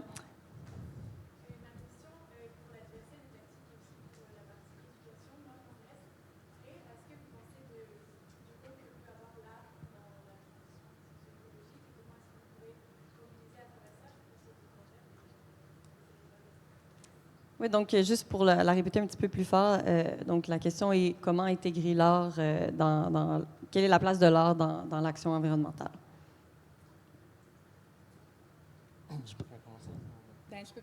Je pense que j'ai moins de choses à dire que toi. Je pense que tu en connais plus sur le sujet que moi. Mais effectivement, le documentaire, c'est une façon, je pense qu'en fait, dans la diversité des tactiques, on peut prendre toutes sortes de manières. Quand j'ai participé à des forums sociaux, à des espaces comme ça, il y avait toujours un aspect artistique très présent. Que ce soit des murales, dans les manifestations, beaucoup de créativité aussi, beaucoup d'expressivité. Puis dans mon expérience militante, j'ai aussi participé à des théâtres citoyens, théâtre des opprimés notamment. Puis ça, c'est vraiment intéressant aussi. C'est à un autre niveau, mais c'est très intéressant. Je pense, tu sais, comme le documentaire, nous, qu'on a fait, que j'ai fait avec Santiago, où on traverse la forêt amazonienne, mais ce qui est intéressant aussi, c'est que ça vous apporte la voix des personnes de l'Amazonie que vous pouvez peut-être pas aller rencontrer comme nous, on le fait. Et dans leur manière d'être à eux, leur manière, c'est peut-être pas complètement de l'art, mais c'est une expression aussi. Alors, voilà, c'est ce que je dirais.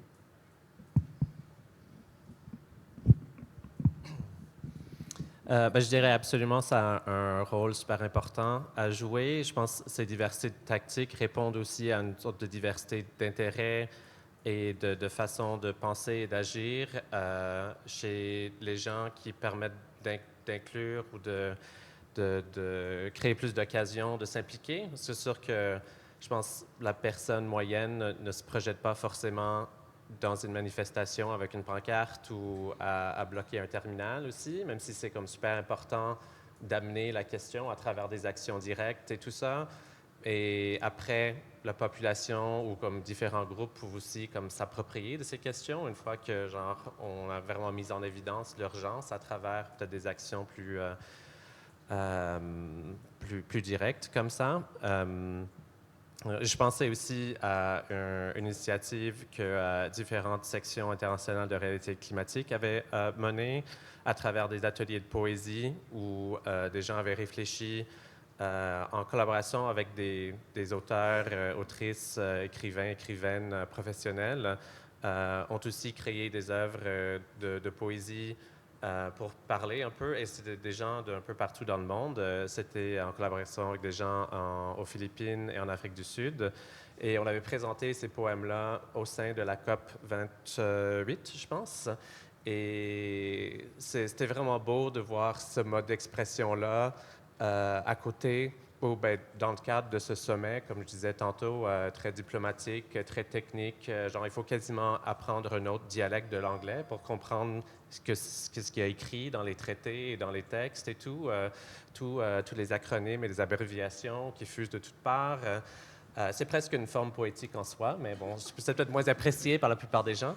Mais puis, s'en est suivi aussi un projet où on avait pris justement ces textes-là et des gens les ont réécrits et ils appelaient ça Rewrite Cop. Donc, des gens genre qui ne sont pas du tout issus de cette classe diplomatique ou politique internationale qui réécrivaient à leur propre façon ces textes-là. Donc, ça, je trouvais ça puissant aussi comme geste. Donc, je pense qu'il y a aussi toutes sortes de façons où on pourrait donner, lorsqu'on crée un espace où on donne un peu de soutien, peut-être technique ou artistique, ça ouvre vraiment les possibilités à différents segments de la population de s'exprimer.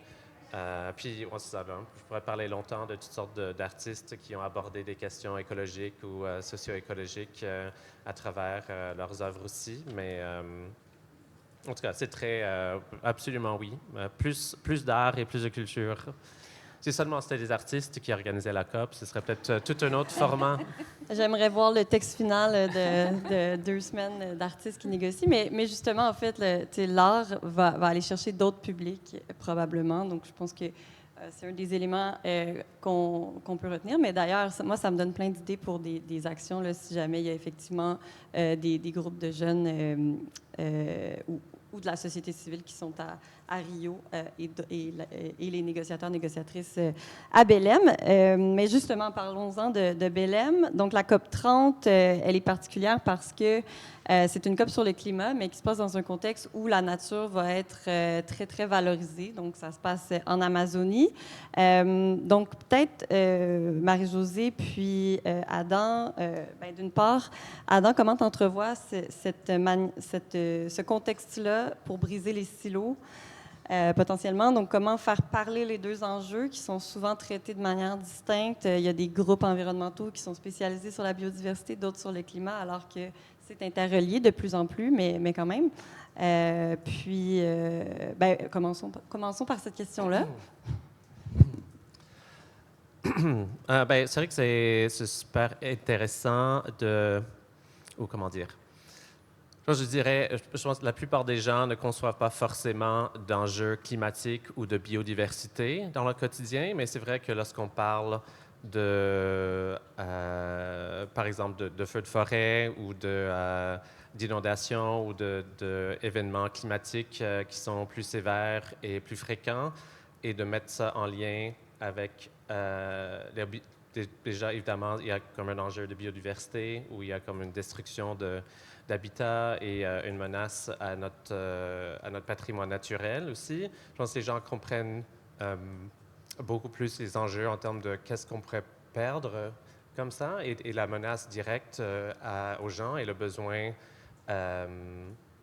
de fournir un service de protection d'abord pour des gens impactés directement, mais aussi d'amener l'importance de protéger ces lieux-là et comment réduire les émissions va comme prévenir ce genre de choses à l'avenir aussi, que ça s'inscrit dans toute une optique de protéger les gens et leur milieu de vie, leur qualité de vie, leur sécurité finalement. Ça, ce sont des termes, je pense, qui résonnent beaucoup plus et qui et dans mon travail dans comme climat ou avec Reclimate, il y a eu quand même beaucoup de recherches sur les images, les messages qui résonnent chez les gens. Et c'est vraiment pas réduisons les émissions ou en parlant de termes un peu scientifiques comme biodiversité. Parce que déjà, dès qu'on parle de réduire les émissions et d'adaptation, pour moi, c'est un peu la même chose que de parler de climat ou de biodiversité. Donc, je pense que c'est aussi toute une question de terminologie ou, comme on dit en anglais, genre « meet people where they are ». Et de penser vraiment dans des termes vraiment beaucoup plus limpides, plus concrets, qu'est-ce que ces enjeux représentent là. C'est pour ça que j'ai commencé en parlant d'échelle locale dans la ville. Si on regarde à l'extérieur de chez soi, c'est comme ça que je pense on doit parler un peu plus de ces enjeux-là et les connecter. C'est que mes réponses sont souvent comme vraiment à côté de la plaque en termes de la COP, mais je pense pour faire un lien entre des citoyens, des électeurs et un exercice comme la COP, il y a quand même pas mal de cheminement à faire pour rendre ça comme conséquent et concret pour les gens. Oui, puis pour l'expérimenter depuis plusieurs années, en fait, ce qui est décidé à la COP, après ça, c'est au pays de ramener ça chez eux puis de passer à l'action. Donc, c'est tout à fait lié, à mon sens. Marc-Josée, en une minute, disons, avant qu'on passe à la période de questions, là, puis qu'on cède un dernier tour de parole aussi à Flavien et Angie, de ton côté, sur le terrain, qu'est-ce que tu as vu par rapport à cette connexion-là entre les enjeux de climat et biodiversité, particulièrement en Amazonie? Pour les peuples autochtones de l'Amazonie que j'ai rencontrés, je peux penser par exemple aux Kaporres qui ont un très, très fort lien avec les tortues sur leur territoire, le Djabouti, ou encore les Sataremawe qui sont les gardiens de la plante du guarana, le guarana qu'on appelle ici, mais qui est dans vos Red Bull, pour notamment mes étudiants avant les examens. Mais il y a, en fait, la question de la biodiversité, elle n'est pas... En fait, c'est très particulier la manière dont les peuples autochtones de l'Amazonie, en général, c'est des généralisations que je fais, mais dont la manière dont ils s'interrelient avec la nature est vraiment différente de la manière dont nous, on le conçoit. Nous, encore là, ici, il y a une diversité quand même aussi. En fait, c'est intéressant. Ça fait partie je suis en train d'étudier, je suis au niveau du doctorat, puis je m'intéresse particulièrement au lien avec la forêt, la manière dont les gens en Amazonie voient les arbres, puis comment ils s'interrelient avec les arbres. Ils ont des relations très profondes avec les éléments comme ça de la biodiversité. Puis pour eux, en fait... même s'ils ne le disent pas comme nous, parce que nous, on va parler, par exemple, de la masse, de la biodiversité, son importance dans la question des changements climatiques, tout ça. Donc, la biodiversité fait partie des éléments pour la protection du climat. Hein. Donc, c'est très interrelié. Donc, eux, ils vont pas le vulgariser ou ils vont pas le voir de la manière que nous, on le voit, très biologique, aussi l'humain qui est séparé de la nature. Ils ont vraiment une autre manière de concevoir tout ça. Mais pour eux, c'est très interrelié, tu sais. Pour eux, d'avoir des questions de sommet où ils vont aller parler avec des personnes sur les questions de biodiversité, puis d'autres sommets sur les enjeux climatiques, c'est comme... c'est difficile pour eux de concevoir ça tout seul comme ça. Pour eux, c'est vraiment interrelié. Puis c'est pour ça, justement, que... je pense que peut-être vous savez que dans la dernière COP sur la biodiversité, il y a comment je pourrais dire... un comité autochtone, je ne sais pas comment on le nomme exactement, là, de personnes, de représentants communautés autochtones de plein d'endroits du monde qui vont être un peu, qui vont être entendus dans les COP sur la biodiversité. Donc, c'est vraiment intéressant pour la suite. Ceci dit, je pense qu'il faut encore plus écouter les voix autochtones en général pour ces enjeux-là. Mais voilà, donc... Oui, les savoirs traditionnels autochtones ont une valeur énorme en matière de protection de la biodiversité et d'action climatique. On serait rendu à la période de questions plus formelles, si jamais ça vous tente de discuter avec nous. Je suis sûre que vous avez plein de questions pour nos panélistes. Donc, je laisse la parole au public. Que vous savez, j'en vois une derrière.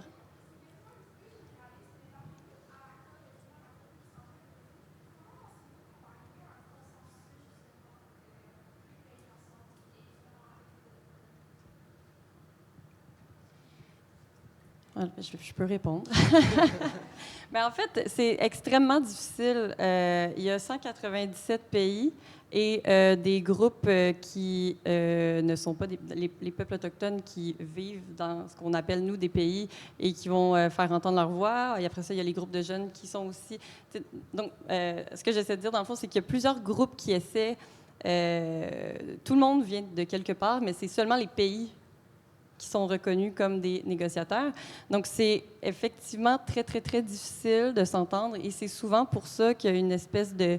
qu'il y a un cynisme par rapport au COP parce qu'il faut trouver le plus petit dénominateur commun. Puis dans des pays comme le Tuvalu, qui est en train de disparaître sous l'eau, si on le compare avec un pays comme l'Arabie saoudite, dont l'économie est basée sur l'exportation de pétrole, on peut s'imaginer à quel point c'est difficile, puis ça en est juste 2. Fait que là, imaginons avec 197 autres pays qui arrivent avec leurs intérêts, ça fait que c'est excessivement difficile. Donc, c'est pour ça que l'accord de Paris a été pensé pour forcer l'action à l'échelle nationale, pour ramener ça dans les pays et pour que ça ne repose pas tout entièrement sur les textes qui sortent de la COP. Ça, c'est ma lecture en tant que chargée de cours de ce sujet-là, mais je ne sais pas s'il y en a d'autres qui ont des lectures un peu plus, un peu différentes.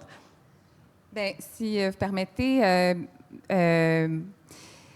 quand Lula a décidé ou a appelé à avoir la COP 30 en Amazonie, je pense qu'il n'avait peut-être pas envisagé toutes les problématiques logistiques que ça pouvait représenter.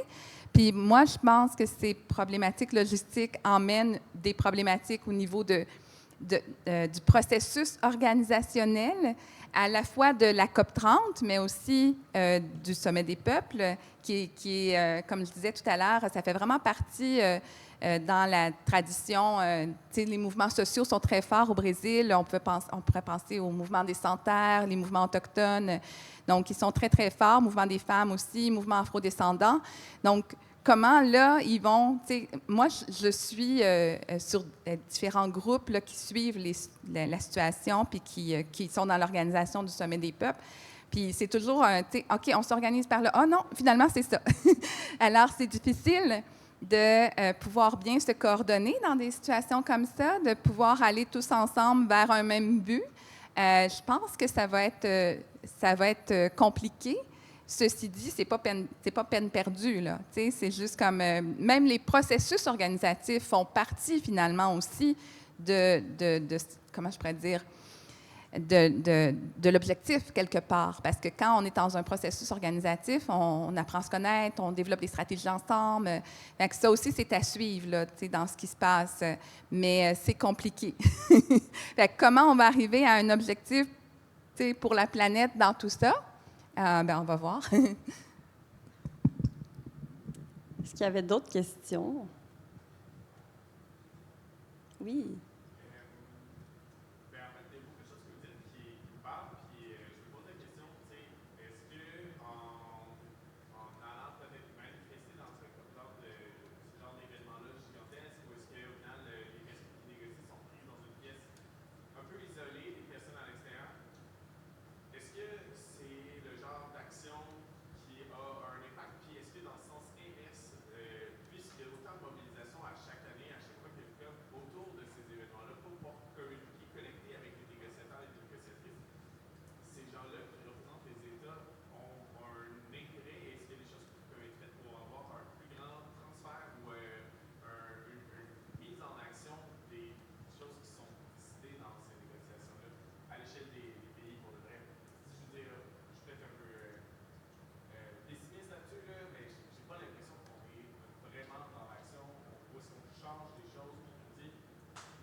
Bien, rapidement, parce que j'aimerais laisser un mot de la fin aussi à Flavien et Angie. Ben, en fait, les négociateurs et les négociatrices, au final, c'est des humains comme tout le monde. Puis, en fait, ils sont dans des salles, mais ben, d'une part, on a les organisations environnementales, les organisations de femmes, les organisations de travailleurs, travailleuses, ben, les syndicats. Il y a 9 constituantes, en fait, qui sont pas des pays qui ont des statuts d'observateurs et d'observatrices et qui peuvent être dans les salles. Donc, c'est extrêmement important d'occuper ces espaces-là et d'y aller. D'ailleurs, les jeunes, donc c'est la constituante Yongo, là, donc, qui ont leur place aussi. Et c'est important d'y aller et de leur parler. Donc, moi, en tant qu'analyste à la Fondation David Suzuki, une partie de mon travail, c'est d'aller voir les négociateurs et les négociatrices canadiennes et de les influencer positivement, ben, dans le sens que je veux, c'est-à-dire la protection de la planète, mais il y en a aussi qui vont pousser il y a aussi les lobbyistes des énergies fossiles et tout. Donc, on peut les investir, ces espaces-là, et il faut le faire parce qu'au final, les négociateurs et négociatrices du Canada, c'est des fonctionnaires. Après ça, ils vont retourner à la maison. Ils ont ce mandat-là pendant 2 semaines, mais le reste de l'année, c'est des gens qui travaillent dans l'appareil gouvernemental et qu'on peut influencer. Oui, j'ajouterais à ça, j'ai travaillé dans l'organisation communautaire à Montréal à un moment donné avec notamment des élus.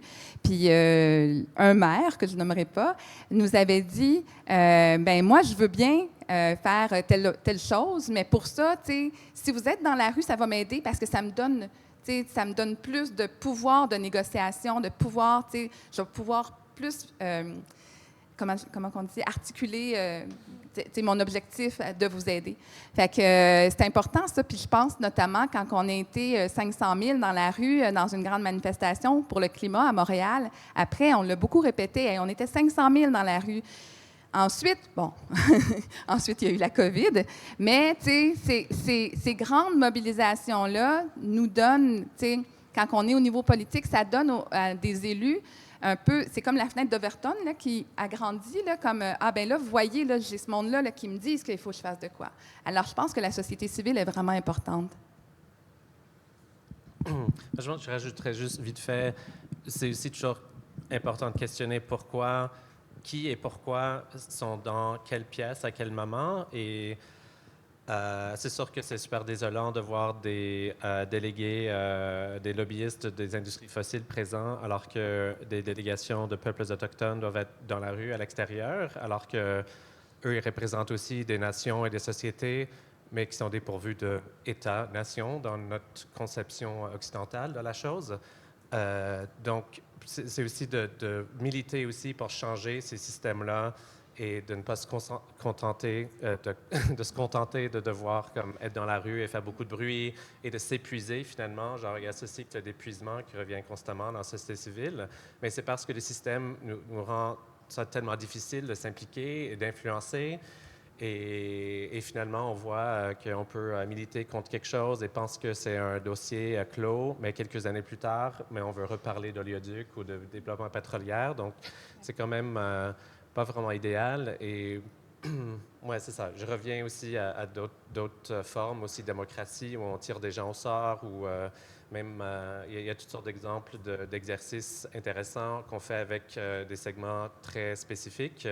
La Commission européenne vient juste de lancer une assemblée citoyenne pour les jeunes seulement, entre 18 ans et 29 ans, sur les pollinisateurs et développer des politiques pour protéger ça. Il y a eu aussi une assemblée citoyenne à Berlin sur le climat, mais seulement avec des personnes ayant une expérience d'immigration, et ça s'est tenu en 7 langues. Et c'était aussi une occasion de voir des perspectives de gens de toutes sortes de pays différents. Et ils ont parlé de comment améliorer les transports en commun et toutes sortes de questions. En tout cas, ça peut mener quand même à des discussions et des politiques super intéressantes où on a la chance pas juste de consulter, mais de donner du pouvoir à des gens et qui sont issus un peu du monsieur, madame, tout le monde et pas forcément des gens qui sont passés par toutes les étapes de se faire élire et d'avoir le capital social nécessaire pour agir dans ces espaces du pouvoir. Merci beaucoup. Puis moi, en fait, ton intervention m'a fait penser à ce que Simone de Beauvoir disait par rapport... en fait, elle disait à chaque crise est une occasion de faire reculer nos droits ou nos acquis. Elle parlait des droits des femmes, mais ça s'applique pour bien d'autres cas. Est-ce que vous aviez un mot de la fin? Et pour les questions qui restent, en fait, on va être encore là après. Là, on pourra continuer la discussion avec grand plaisir. Donc, est-ce que vous vouliez dire un petit mot? Moi, c'était pas nécessairement pour le mot de la fin, là, c'était plus pour ajouter ce que Marie-Josée a dit tout à l'heure. Par rapport à justement la COP30, moi, je ne suis pas un expert, j'ai aucune expérience, mais de la façon que je le vois, on le sait que concrètement, c'est pas nécessairement des grands changements qui vont être faits puis ils vont revenir dans nos pays puis que tout va changer. C'est plus une façon pour moi de mobiliser les gens. Puis, comme on le voit, les grandes mobilisations, c'est ça qui fait changer. De plus en plus, c'est des partis politiques, c'est des partis attrape-tout qui vont se recentrer en fonction de comment est la population. Donc, si on voit des grosses mobilisations, c'est sûr que c'est une première partie au changement puis que des mesures vont être mises en marche. Voulais-tu ajouter quelque chose? Non? Bien, dans ce cas... Oui, absolument. Désolée. Moi, je pense que ça va vraiment être à suivre dans les prochains mois. Je vais être, comme je vous disais, je vais être à Belém dans 2 semaines pour aller tâter le pouls, prendre plus contact avec les mouvements là-bas, les mouvements sociaux, mouvements autochtones qui s'organisent. Si jamais vous voulez des nouvelles, ça me fera plaisir de vous en donner. Nos jeunes qui sont du collège Annecyc, on est en train d'organiser ce beau groupe. Là. Il y en a 2 qui sont venus vous parler ce matin, mais il y en a une autre aussi dans la salle. Puis les autres sont en train de faire un examen de géographie en ce moment. J'ai une collègue qui me remplace. Et puis, ça va être à suivre. Puis, juste vous dire aussi une petite annonce comme ça. On cherche des passes pour ces jeunes-là pour qu'ils puissent rentrer dans l'espace de la COP. Alors, si vous voulez aider l'expressivité des jeunes et la mobilisation des jeunes dans ce type d'espace-là, communiquez avec nous parce qu'on a vraiment besoin. On aimerait ça les faire participer. Puis, pour l'instant, c'est un enjeu. Merci. Bien, l'appel est lancé. Moi, j'en profite aussi pour dire que les dialogues pour le climat, c'est toute l'année. Donc, il y aura d'autres activités dans les prochains mois en vue de la COP30 pour notamment se former, pour comprendre tous les acronymes dont Adam parlait un petit peu plus tôt. Donc, cette langue cryptique qui est le langage de la COP. Et sinon, il reste du café et des muffins pour continuer la discussion. Donc, merci à nos panélistes. Merci d'avoir été là aussi. Et je repasse la parole à Agathe. Merci pour l'invitation.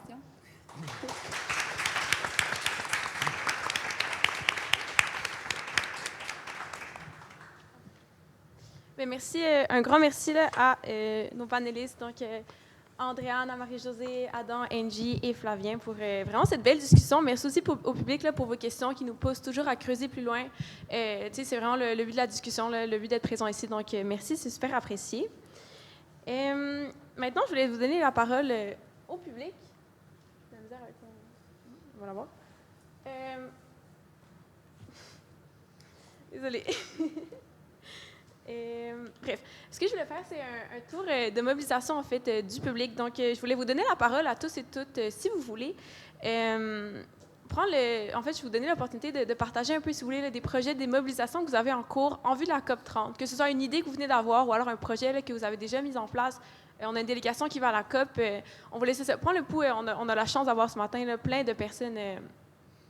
Vous êtes tous impliqués dans le climat, dans la biodiversité. Donc, si vous voulez partager vos projets, je vous donne vraiment la chance. Vous pouvez lever votre main ou venir au micro. C'est juste un moment de discussion pour partager les projets.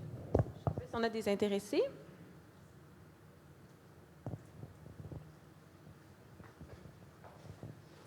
Je vais me présenter, Emmanuelle Leclerc. Je suis à la STM, coordonnatrice de projet, puis je suis aussi au syndicat des employés de professionnels de bureau.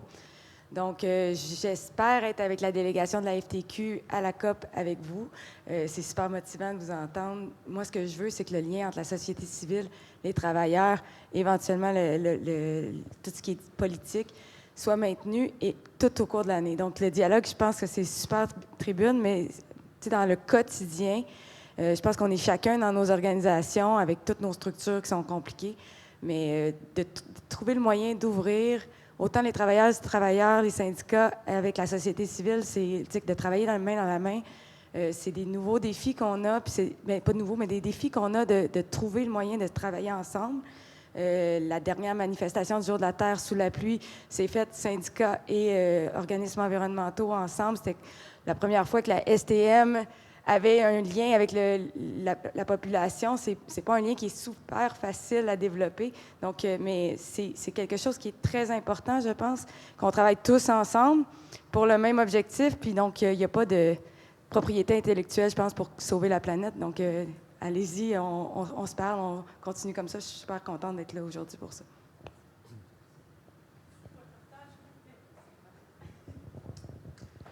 Bonjour. En fait, avec Réalité climatique et le CECI, le Centre d'études de coopération internationale, on est en train d'essayer d'élaborer un projet et d'espérer, malgré les défis logistiques, de pouvoir aller au Brésil pour la COP30. On a un projet avec Rewrite COP, dans le fond, avec des groupes du Bénin et de la Bolivie, un projet qui s'appelle Femmes et Climat, pour amener un projet artistique, dans le fond, là-bas, dans le cadre du projet.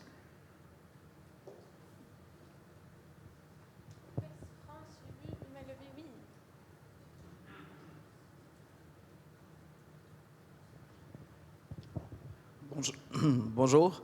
Mon nom est Patrick Bonin. Je suis nouvellement élu du Bloc québécois dans Repentigny et anciennement de Greenpeace et quelques autres organisations environnementales. Donc, merci pour cette belle présentation. J'ai été particulièrement intéressé à entendre justement la voix des jeunes qu'on n'entend pas assez. Fait que félicitations d'avoir fait ça. Ma question en lien avec la mobilisation, c'est un peu de voir comment vous percevez, dans un contexte de gouvernement minoritaire, le rôle, entre autres, des partis d'opposition. Je sais, Marie-Josée, que tu t'es présenté lors des dernières élections pour le NPD. Vous savez que le NPD et le Bloc, on a la balance du pouvoir. Donc, quel est le rôle, d'après vous? Comment collaborer à ce niveau-là? Et même chose peut-être au niveau de la mobilisation. Je sais, pour en avoir fait plusieurs, organisés, coordonnés, qu'il y a toujours un enjeu de non-partisanerie dans les mobilisations, mais je pense qu'il y a des possibilités d'avoir des partis politiques, j'inclus le Bloc, mais les autres aussi, qui peuvent contribuer à cette nécessité d'avoir une pression, comme vous l'avez mentionné, sur les partis, sur le gouvernement, particulièrement dans un contexte minoritaire. Allô, Patrick? On a travaillé ensemble à Greenpeace, puis c'est le fun de te voir. Merci d'être là. Puis je pense que ça peut... En tout cas, je te présenterai les étudiants aussi tout à l'heure, si tu veux bien. En fait, au niveau politique, je ne sais pas si tu as prévu d'aller à la COP. Je sais que tu connais très bien ces espaces-là. Tu as peut-être des expériences qui peuvent être intéressantes à partager à ces jeunes-là pour se préparer à aller là-bas. Je parle des jeunes, mais ça peut être d'autres personnes aussi, là. Maintenant, tu es un élu. Bravo, d'ailleurs, pour ton élection. Et puis, c'est le fun d'avoir des écologistes qui se présentent aux élections puis qui sont élus. Moi, je n'ai pas été élue. je le savais de toute façon avant même de me présenter. Mais le rôle que peut avoir un élu, particulièrement au niveau de l'opposition, mais je pense que tout élu peut aussi faire ça, c'est de favoriser justement la participation des citoyennes parce que les élus ont accès à des espaces que, en tant que citoyens, on n'a pas nécessairement accès. Donc, ils peuvent peut-être favoriser des rencontres. Je pense que tu sais très bien tout ça, là. Mais en tant qu'élu, avant, tu étais plus de l'autre bord. Fait que je pense que j'ai l'impression que tu vas très bien jouer, que tu pourrais très bien jouer ce rôle-là. Je ne veux pas te dire quoi faire. Mais donc, si jamais tu as des occasions que tu penses qui peuvent être intéressantes ou des jeunes ou moins jeunes peuvent se faire entendre, je pense que c'est vraiment intéressant. Et puis, je dirais ça. Là, je ne sais pas, j'imagine peut-être Adam ou les autres. Moi, j'ajouterais quand même que c'est super de t'avoir avec nous ici, donc d'investir les espaces où la société civile se trouve. Et évidemment, nous, on travaille de manière non partisane pour la grande majorité des organisations environnementales, comme tu le sais. Mais on est toujours prêt à collaborer puis à échanger de l'information, à travailler ensemble pour faire avancer l'action climatique. Donc, c'est un appel à la collaboration comme on le fait déjà. Et j'invite d'ailleurs Désolée, Patrick. J'invite d'ailleurs les personnes ici à aller parler de leurs préoccupations au député qui est présent. Mais ça s'appelle les dialogues pour le climat, donc j'ai pas le choix de le dire. Merci. Est-ce qu'on aurait d'autres personnes qui veulent partager leur projet, mobilisation? Oui.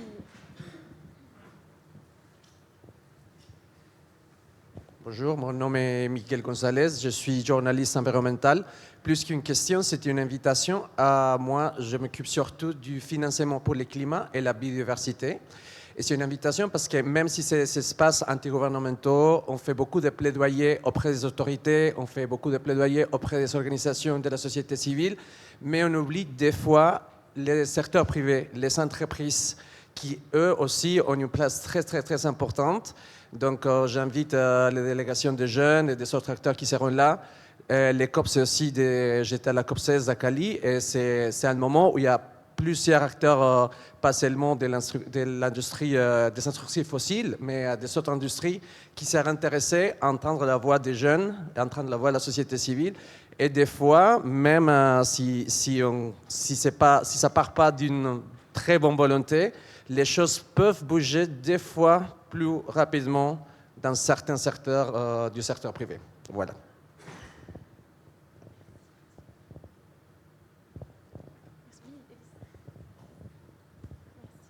Moi, j'en profite pour faire un petit appel à l'action. Hier, c'était la soirée de lancement, coucou David, du Global Youth Biodiversity Network Québec. Donc, c'est la branche Québec de ce grand réseau international. Et je vous invite à venir me voir pour que je vous fasse scanner mon petit QR code si vous voulez rejoindre en tant que membre. C'est un groupe qui s'adresse aux jeunes de 18 à 30-35 ans. On est un peu flexible, mais c'est ça. Voilà, merci beaucoup. Merci beaucoup. Est-ce qu'on aurait peut-être un dernier? Oui, bonjour. Donc, bonjour. J'aimerais d'abord féliciter Angie Flavien puis toutes les étudiants et étudiantes, dans le fond, qui se mobilisent comme ça. Les étudiants et étudiantes, traditionnellement, ont porté beaucoup de mouvements sociaux, donc c'est toujours le fun de voir une relève là-dedans. Moi, ma petite plug, c'est je travaille sur un projet qui s'appelle Volontaire Québec, donc qui a été parti l'année dernière avec la Société pour la nature et les parcs, mais aussi d'autres organisations environnementales, pour permettre de faire un répertoire un petit peu de possibilités d'implication citoyenne dans toutes sortes de domaines variés. Des fois, c'est plus du bénévolat type classique, très axé sur la protection de la biodiversité, mais aussi des possibilités de mobilisation à plus grande échelle. Puis je pense que c'est une porte d'entrée vraiment intéressante pour des personnes qui aimeraient en faire plus, mais qui ne savent pas trop par où commencer, puis sortir un peu de tout simplement les gestes sur une base individuelle. Donc, si jamais ça vous tente d'aller voir, c'est volontaire.québec. Puis, si jamais aussi pour des étudiants et étudiantes, ça peut être le bénévolat peut toujours être une belle porte d'entrée vers des expériences professionnelles aussi après. Donc allez jeter un coup d'œil.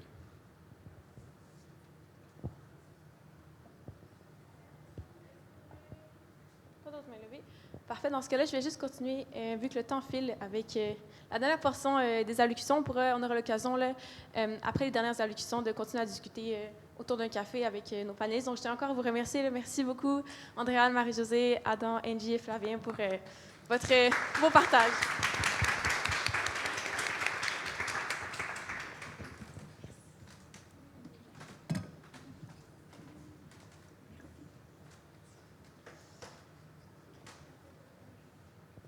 Bravo encore et félicitations pour ce super panel.